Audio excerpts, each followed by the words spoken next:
जरा सोचो, तुम एक दिन उठो और तुम्हारे सर से सींग निकल रहे हों, जिसकी वजह से तुम्हारे अंदर जादुई ताकत आ जाए। कुछ ऐसा ही होता है हमारी आज की कहानी में। कहानी की शुरुआत में हम इग्गी और मरीन नाम के एक लड़की को देखते हैं, जो बचपन से ही एक दूसरे से प्यार करते थे। लेकिन एक रात किसी ने बेरहमी से मरीन की हत्या कर दी और सबको ये लग रहा था कि ये हत्या इग्गी ने की है। हालांकि इग्गी को गिरफ्तार नहीं किया गया, मगर शहर के सब लोग उससे नफरत करते थे और हर वक्त 15-20 रिपोर्टर उसके घर के आसपास खड़े रहते ताकि इग्गी उन्हें अपना बयान दे सके। इन्हीं रिपोर्टर से बचने के लिए इग्गी अक्सर अपने माँ बाप के घर जाकर शांति ढूंढता। उसका परिवार उसे जेल से बाहर रखने की हर मुमकिन कोशिश कर रहा था, लेकिन सच तो ये था कि उन्हें भी यही लगता था कि इग्गी ने ही मरीन को कत्ल किया है। खैर, इग्गी के बड़े भाई टेरी ने उसे विश्वास दिलाया कि वो हर कदम पर उसके साथ खड़ा है। इसके बाद इग्गी अपने बेस्ट फ्रेंड ली से मिला। ली ही इकलौता ऐसा इंसान था जिसे ये विश्वास था कि इग्गी बिल्कुल बेकसूर है। ली एक वकील था और उसने ही इग्गी को अभी तक जेल से बचा कर रखा था। लेकिन कुछ देर बाद इग्गी को यह खबर मिली कि जिस फोरेंसिक लैब में मरीन की लाश रखी गई थी, उसमें आग लग गई है और सारे सबूत जलकर खाक हो गए हैं। अब उनके लिए इग्गी को बेगुनाह साबित करना और भी मुश्किल हो गया था। और तो और अब पुलिस को एक गुमनाम आदमी की गवाही मिल गई थी। उसने कत्ल की रात इग्गी को मरीन को घसीट कर अपने गाड़ी की तरफ लेकर जाते देखा था। ये खबर सुनकर तो इग्गी और भी परेशान हो गया और इसके बाद वो एक पब में पहुंचा, जहां उसकी एक दोस्त काम करती थी, जिसका नाम ग्लेना था और वो बहुत समय से इग्गी को चाहती थी। मगर इग्गी को मरीन के सिवाय और कोई भी दिखाई नहीं देती थी। खैर, अब मरीन की मौत के बाद ग्लेना ने इग्गी के नजदीक आने की कोशिश की, मगर इग्गी को अब भी उसमें कोई दिलचस्पी नहीं थी। फिर उस शाम मरीन के पिता और उसके दोस्त उस जगह पर पहुंचे जहां उसकी मौत हुई थी और फिर उसे फूलों और मोमबत्तियों से श्रद्धांजलि दी। उस समय इग्गी वहां एक ट्री हाउस में छुपकर विस्की पी रहा था। वो जानता था कि वो बाकियों के साथ मरीन को श्रद्धांजलि नहीं दे सकता,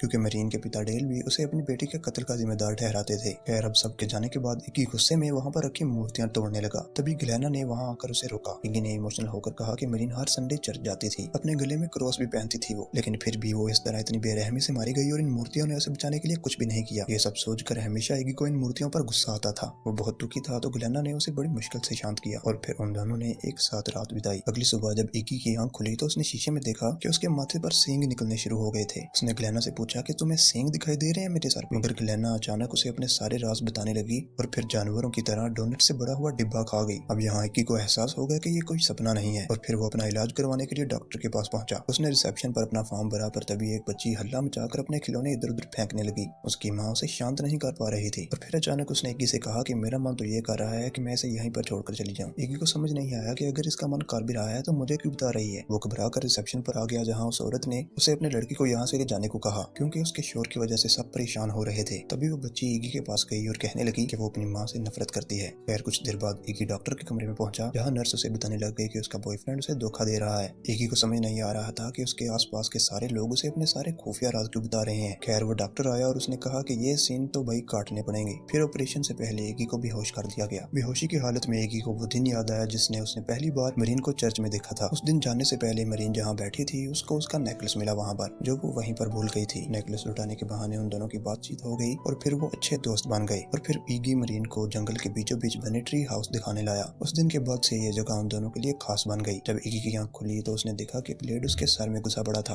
और अपने सींगों को अपने सर पर ही देखकर वो घबरा कर वहाँ से निकल गया। और फिर वो सीधा चर्च पहुंचा और फादर मोल्ट से मदद मांगने लगा, पर फादर उसे देखकर काफी ज्यादा घबरा गया। फादर उसे कहने लगा कि मूर्तियां तुझे तुम्हारे पापों की सजा दे रही है और अब इसे बचने का कोई रास्ता भी नहीं है। अब इग्गी को कुछ समझ भी नहीं आ रहा था, इसलिए वो ली के पास गया, पर तब पता चला कि ली को उसके सींग दिखाई नहीं दे रहे थे। तब उसे एहसास हुआ कि अच्छे लोगों को ये सींग नहीं दिखते। खैर, फिर वो अपने माँ बाप के घर पहुंचा और अपनी माँ से मिला। अब उसकी माँ ने भी बाकी लोगों की तरह उसे अपने खुफिया राज बताने शुरू कर दिए। उसने कहा कि वो इग्गी की परेशानियां सुन सुनकर थक चुकी है और सच बताऊं तो मैं तुम्हें देखना भी नहीं चाहती। जब इग्गी को पता चला कि उसकी माँ को उससे इतनी दिक्कत है तो वो बाहर जाने लगा और तभी सामने से उसके पिता आ गए। उसके पिता ने उससे कहा कि वो इग्गी से नफरत करते हैं, क्योंकि उसने जो मरीन के साथ किया वो किसी पाप से कम नहीं है। खैर, इग्गी जैसा भी हो उनका बेटा है, इसीलिए उन्होंने उसे जेल से बचाने के चक्कर में उन्होंने ही फोरेंसिक लैब को आग लगाई थी। अब इग्गी समझ चुका था कि उसके पास किसी के भी राज को जानने की शक्ति है। उसने इस शक्ति की मदद से मरीन के असली कातिल को ढूंढने का फैसला किया ताकि वो सबके सामने अपना गुनाह कबूल करे। वो तुरंत अपनी गाड़ी में बैठकर उस पब की तरफ निकल पड़ा ताकि उसे कोई सुराग मिल सके। लेकिन हमेशा की तरह इस बार भी कई रिपोर्टर्स ने उसे घेर लिया। जब रिपोर्टर्स ने उसे अपना बयान देने को कहा तो इग्गी कहने लगा कि तुम लोग आपस में ये मुकाबला करके तय क्यों नहीं कर लेते कि मेरे साथ एक धमाकेदार इंटरव्यू कौन करेगा। उसके ये कहते ही रिपोर्टर्स ने एक दूसरे पर हमला बोल दिया और वहाँ तमाशा शुरू हो गया। इसी दौरान इग्गी चुपचाप पब में घुस गया। वो ये जानना चाहता था कि किस इंसान ने उसके खिलाफ पुलिस को झूठी गवाही दी है। वहाँ मौजूद लोगों से बात करके उसे अपना जवाब भी मिल गया और फिर वो अपनी गाड़ी में लौट आया। गाड़ी में उसे एंगेजमेंट रिंग दिखाई दी जो उस रात वो मरीन को पहनाने वाला था। इस सरप्राइज के बारे में सिर्फ ली और टेरी जानते थे और प्लान के मुताबिक वो मरीन के हाँ कहने के बाद उस पब में आकर जश्न मनाने वाले थे जिस रात उसकी हत्या हुई। लेकिन उस रात जब इग्गी मरीन से मिला तो तो उसने कहा कि वो लॉस एंजलिस जा रही है और अब वो इगी के साथ नहीं रह सकती। इसी बात को लेकर इन दोनों में बहस छिड़ गई। अब इन दोनों की बहसबाजी में इगी को लगा कि इसको किसी और से प्यार हो गया है, इसलिए वो रिश्ता तोड़कर जा रही है, मगर मरीन बिना कुछ कहे वहाँ से उठकर चली गई। अब कुछ ही देर में जब इगी बाहर आया तो वहाँ टेरी भी मौजूद था, मगर इगी गुस्से में अपनी गाड़ी में बैठा और तेजी में वहाँ से चला गया। काफी देर गाड़ी चलाने के बाद इगी एक शांत जगह पर आकर रुक गया और गाड़ी में ही सो गया। अगली सुबह पुलिस ने उसे ढूंढा और फिर एरिक नाम के पुलिस अफसर ने उसे पूछा कि वो आखिरी बार मरीन से कब मिला था। यह सुनकर इगी काफी डर गया और उसने पूछा कि मरीन को क्या हुआ है, लेकिन इसके बाद इगी ही इस जुर्म का आरोपी बन गया। खैर अब इगी उस गवाह से मिलने के लिए उसी रेस्टोरेंट पहुंचा जहां वो मरीन को प्रपोज करने वाला था। उसने एक वेटर वेरोनिका से पूछा कि उसने पुलिस से झूठ क्यों बोला कि उसने इगी को मरीन को घसीटकर अपनी गाड़ी में ले जाते देखा। इस पर वेरोनिका ने कहा कि उसे अपने किए पर कोई पछतावा नहीं है, उसने झूठी गवाही इसलिए दी ताकि वो मशहूर हो जाए और मीडिया के लोग उसे तवज्जो देने लगे। सच जानने के बाद इगी एक रेस्टोरेंट में पहुंचा जहां उसका भाई टेरी बैंड में काम करता था। शो खत्म होने के बाद उसने टेरी को बुलाया और कहा कि मुझे वो गवाह मिल गई है जिसने पुलिस को झूठी गवाही दी है। अब इगी ने टेरी को पुलिस स्टेशन जाकर स्टेटमेंट देने को कहा क्योंकि उस रात टेरी भी वहाँ मौजूद था और उसने इगी को गाड़ी में अकेले जाते देखा था। पर तब टेरी ने खुलासा किया। उसने कहा कि उस रात मरीन को उसने लिफ्ट दी थी। ये सुनते ही इगी गुस्से से भर गया और उसने टेरी को पीटना शुरू कर दिया। अब उन सिंगों की शक्ति की वजह से टेरी ने उसे सब कुछ सच बता दिया, लेकिन उस रात मरीन को उसने घर छोड़ने के लिए लिफ्ट तो दी थी पर रास्ते में ही मरीन गाड़ी से उतर गई। टेरी ने उसको वापस बुलाने की कोशिश की, लेकिन उसने कहा कि मुझे ट्री हाउस में जाना है। अब टेरी ने वहाँ रुककर उसका इंतजार करने का सोचा, पर वो शराब के नशे में था इसलिए उसे जल्द ही नींद आ गई। अगली सुबह जब उसकी आंख खुली तो उसने देखा कि एक खून से सना पत्थर उसके हाथ में था और अब टेरी घबरा कर जंगल में मरीन को ढूंढने के लिए निकला। अचानक एक पेड़ के पास उसे मरीन की लाश दिखाई दी। ये देखकर वो बहुत ज्यादा डर गया, लेकिन उसने पुलिस को फोन नहीं किया वरना सीधा शक उस पर ही जाता। उसने तुरंत सारे सबूत मिटा दिए और किसी को भी इस घटना के बारे में नहीं बताया। अब जब इगी टेरी को पीट रहा था तो उसी वक्त पुलिस ने वहां आकर उसे गिरफ्तार कर लिया। खैर अगली सुबह ली ने जैसे तैसे उसे जमानत दिलाई। इसके बाद जब वो दोनों बात कर रहे थे तो इगी ने देखा कि ली ने अपने गले में मरीन का क्रॉस पहना हुआ था। इगी को पता चल ही गया था तो इसलिए ली ने उसे बताया कि मरीन ने उसे ये क्रॉस तोहफे में दिया था और उसी समय इगी को एहसास हो गया कि ली ही वो लड़का था जिससे मरीन प्यार करने लगी थी और उसकी वजह से ही मरीन ने इगी को छोड़ दिया। इस बात से इगी को बहुत बड़ा धक्का लगा और वो सीधा मरीन के पिता के घर पहुंचा। उसने मरीन के पिता डेल से पूछा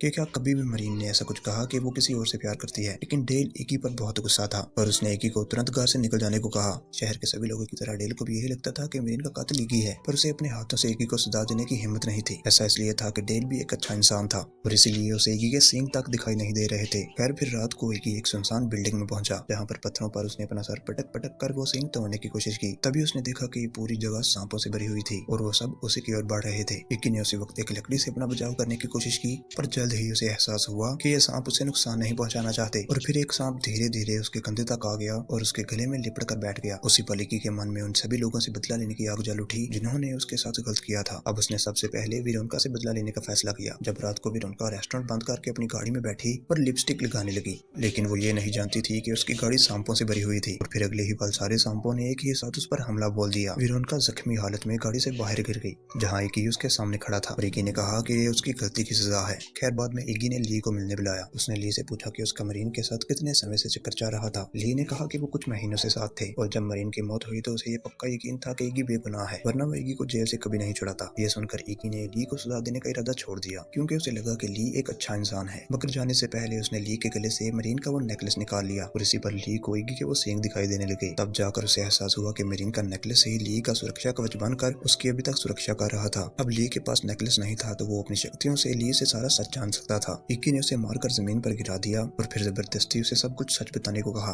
आखिरकार यह खुलासा होता है कि ली ही मरीन का असली कातिल था। सच तो ये था कि ली हमेशा से मरीन को चाहता था। बचपन में उसने इगी को डूबने से बचाया पर अब उसे इस बात का बहुत पछतावा था। अगर उस दिन इगी डूब कर मार जाता तो मरीन ली की हो जाती। ये सुनते ही इगी ली का गला दबाने लगा और उसकी यादों में पहुंच गया। उसने देखा कि उस रात इगी के मरीन को मिलने से कुछ घंटे पहले मरीन ने ली को मिलने के लिए बुलाया था। मरीन ने कहा कि उसे अपने बारे में एक ऐसा सच पता चला है जिससे अब वो इगी के साथ नहीं रह सकती। आज रात वो इगी से ब्रेकअप करने वाली थी, इसलिए उसने ली से कहा कि वो मरीन के जाने के बाद इगी को संभाले। लेकिन उस रात जब ली ने मरीन को टेरी की गाड़ी में जाते देखा तो वो भी उसके पीछे गया। वो मरीन को ढूंढते हुए जंगल में पहुंचा। जब उसे मरीन मिली तो उसने उसे अपने साथ घर चलने को कहा, मगर मरीन ने कहा कि इस वक्त वो बिल्कुल अकेला रहना चाहती है। वो इगी से ब्रेकअप के बाद फूट फूट कर रो रही थी और फिर ली ने आगे बढ़कर अचानक उसे चूम लिया और कहने लगा कि तुम्हें अपने आप को अकेला समझने की जरूरत नहीं है। असल में ली को लगा कि मरीन ने इगी को इसलिए छोड़ा है क्योंकि वो ली से प्यार करती है, पर मरीन ने उसी वक्त उसे दूर हटाते हुए कहा वो मरते दम तक सिर्फ इगी से ही प्यार करेगी और उसने ली के बारे में कभी इस तरह सोचा भी नहीं। इधर असलियत में अचानक ली ने खड़े होकर इगी पर हमला कर दिया और ली ने बताया कि जैसे ही उसे पता चला कि मरीन उससे प्यार नहीं करती और उसका इतने साल का इंतजार बर्बाद हो गया है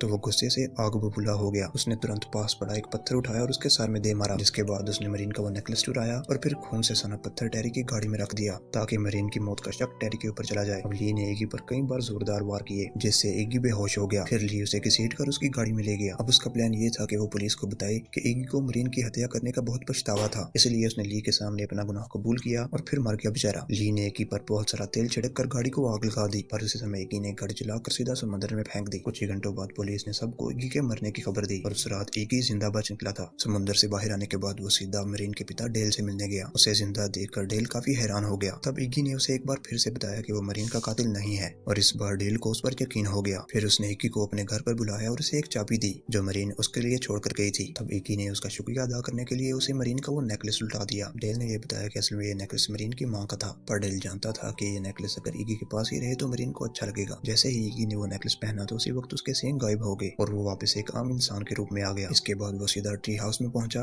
और चाबी की मदद से एक खुफिया बक्सा खोला जिसके बारे में सिर्फ वो और मरीन ही जानते थे। उसके अंदर एगी को एक बॉक्स मिला जिसमें मरीन ने कुछ चीजें रखी थी। उसमें एगी को मरीन का लिखा हुआ एक खुफिया खत मिला। जब उसने ये खत पढ़ा तो उसे पता चला कि मरीन जानती थी कि वो जल्द ही मरने वाली है। मरीन तो एगी के साथ अपना परिवार बसाना चाहती थी, लेकिन वो जानती थी कि ये कभी मुमकिन नहीं हो पाएगा। असल में मरीन को भी उसकी माँ की ही तरह कैंसर था और अब वो भी कुछ ही समय की मेहमान थी। बचपन में उसने अपनी माँ के जाने के बाद अपने पिता की हालत देखी थी और वो नहीं चाहती थी कि एगी को भी वैसा ही तड़पना पड़े। मरीन जानती थी कि अगर एगी को उसकी बीमारी के बारे में पता चला तो वो सब कुछ छोड़कर उसकी देखभाल में लग जाएगा, इसीलिए उसने खुद को एगी से दूर करने का फैसला किया। अब वो अकेला ही ली के घर पहुंच गया और उसने देखा कि कुछ समय पहले जो भी हुआ है वो ली को याद नहीं है क्योंकि उस समय वो सींगों की शक्ति के वश में था। खैर अब एगी ली को सैर के बहाने जंगल की ओर ले गया और बिल्कुल उसी जगह आकर रुका जहाँ उसने मरीन की जान ली थी। अब ली को एहसास हो गया कि उसका पर्दाफाश हो चुका है और उसने एगी को समझाने की कोशिश की कि वो बेगुनाह है, मगर एगी तो पहले ही उसके मुंह से सच सुन चुका था, इसलिए वो जानता था कि ये सब कुछ नाटक है। अब तो एगी ली की जान लेकर अपना बदला पूरा करना चाहता था, पर फिर भी एगी ने अपने आप को रोका और फिर उसने ली से कहा कि तुम खुद अपने आप को पुलिस के हवाले कर दो। उसी समय पुलिस वाले के साथ टेरी वहां पहुंचा और पुलिस अफसर ने ली पर बंदूक तान दी। एगी को जिंदा देखकर वो अफसर समझ गया कि जरूर ली ने ही इसको मारने की कोशिश की होगी, इसलिए अब वो मरीन की मौत का प्राइम सस्पेक्ट बन गया था। अब ली के पास दूसरा चारा नहीं था तो इसलिए उसने अपना गुनाह कबूल कर लिया, मगर उसी वक्त अचानक उसने अफसर से बंदूक छीनकर टेरी की टांग में गोली चला दी। जब एगी ने ली से बंदूक छीनने की कोशिश की तो ली ने गोली चलाकर पुलिस अफसर की खोपड़ी उड़ा दी और टेरी को धमकी दी कि अगर उसने पास आने की कोशिश की तो वो उसे भी मार डालेगा। अपने भाई की जान को खतरे में देखकर एगी ने अपने गले से वो क्रॉस निकाल दिया और फिर उसकी पीठ से 2 पंख निकल आए, मगर जैसे ही वो उड़ने लगा उसके पंख आग पकड़ लेते हैं और उसका पूरा शरीर जल जाता है और फिर उसी पल एगी पूरी तरह एक डीमन में बदल गया। और इधर ली ने उस पर तब तक गोलियां चलाई जब तक उसकी बंदूक खाली ना हो गई। कई बार गोलियां लगने के बावजूद भी एगी को खरोंच तक नहीं आई थी, जिसके बाद ली अपने घुटनों पर बैठकर उसे माफी मांगने लगा। इतना सब कुछ होने के बाद भी एगी को अपने पुराने दोस्त पर दया आ रही थी, लेकिन एक बार फिर से वो ली को पहचानने में धोखा खा गया। ली ने मौका मिलते ही राइफल से उसके घुटने पर वार किया और एक नुकीली चीज उसके पेट में घुसेड़ दी। एगी दर्द में था लेकिन भागता हुआ ली की तरफ गया और अपना सींग उसके पेट के आर पार कर दिया। फिर उसने ली को दूर फेंक कर मारा और अपने सांपों को उसको खत्म करने का आदेश दिया। कई सारे सांपों ने मिलकर उस पर हमला कर दिया और एक तो उसके मुंह में ही घुस गया। अपने प्यार का बदला पूरा हो जाने के बाद एगी भी आखिर में मर गया। अब दरअसल धरती पर उसका काम पूरा हो चुका था और अब वो इस दुनिया से दूर हमेशा हमेशा के लिए मरीन के साथ ही रहेगा। वीडियो पसंद आए तो लाइक कर देना, चैनल को सब्सक्राइब कर लेना और मिलते हैं अगली वीडियो में।